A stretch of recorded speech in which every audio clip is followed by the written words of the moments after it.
We reported yesterday some 26 locally acquired cases in this morning's numbers, two of whom and two in hotel quarantine.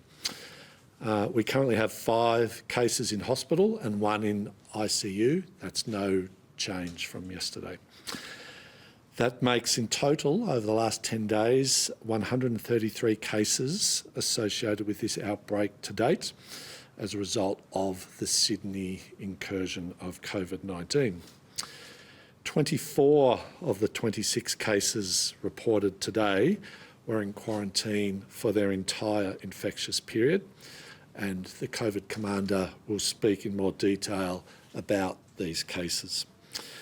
3 days ago, some 6% of the daily cases were isolating for the entirety of their infectious period.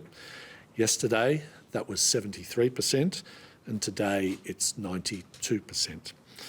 This shows that our combination of measures that have put together in our public health toolkit are starting to work in the direction that we want and are giving our contact tracers the time and the resources and the opportunity they need to get ahead of this virus.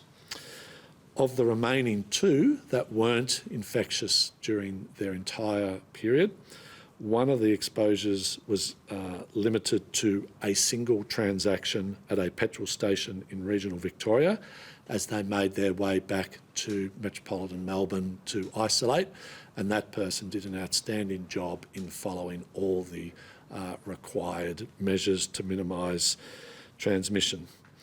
The other is a new case related to the Amy Park matters and was in the community for 1 day in their infectious period.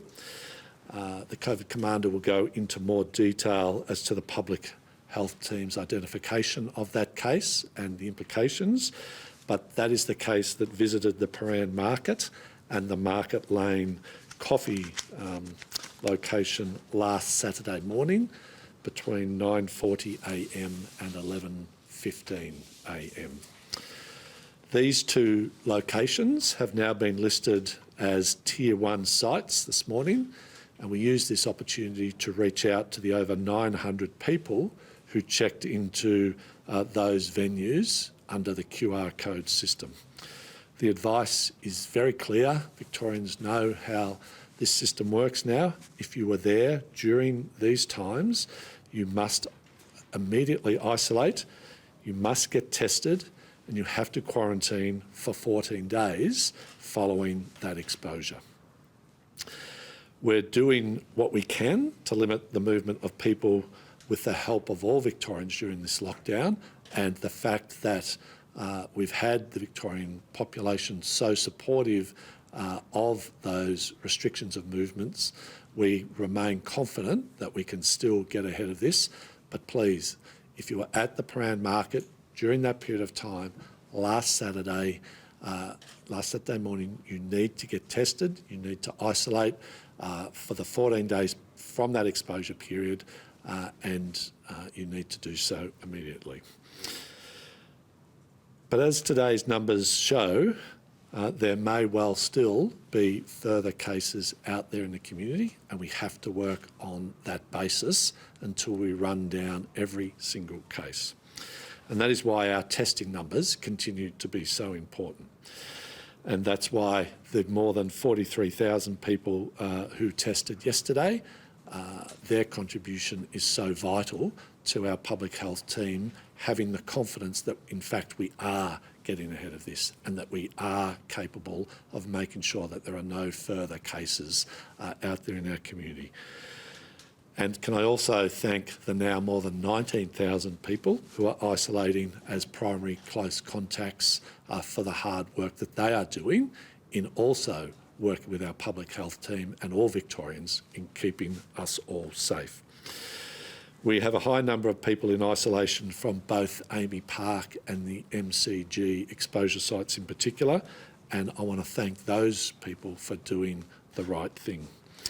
Particularly when it comes to the MCG in coming days, many of those will now be required to have their 13-day test required tomorrow, after which When they return a negative test, they will then be progressively cleared by the Department of Health before leaving their isolation after their 14-day quarantining.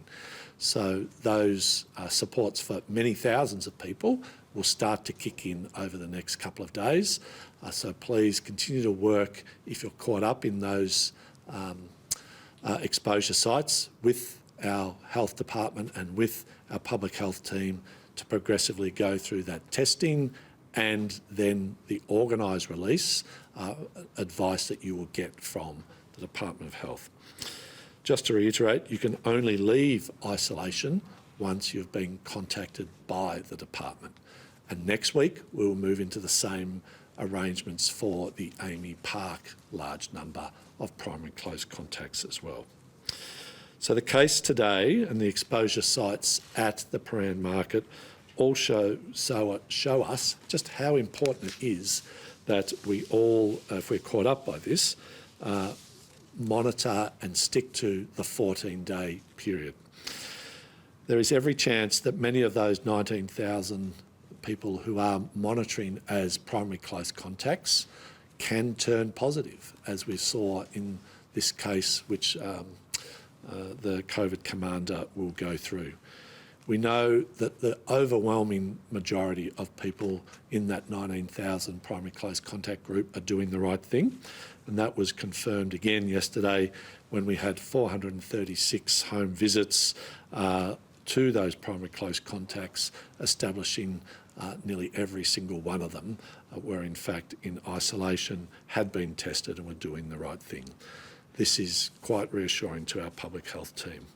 And that is how we are all maintaining the at least control, and we are working on the basis of starting to run down this current outbreak. But we also need to be vigilant, given the seeding of this outbreak from New South Wales and the position that continues on north of the Murray and now also in South Australia. This outbreak, the outbreak before it, was seeded into Victoria from breaches in other states. That is simply the reality until such time as our community has high levels of vaccine that we have to deal with. And the arrangements that are now in place for red zones, where you can only enter Victoria with an exception or an exemption for a specified worker permit or a pressing cases exemption, are there for that very good reason. As of 11:59 p.m. last night, the whole of South Australia became a red zone, and between then and the July 12th, for a retrospective orange zone. So if you have arrived since the 12th from South Australia, please isolate and get tested. And if you are going to return from South Australia, it can now only be via an exemption or a permitted worker permit.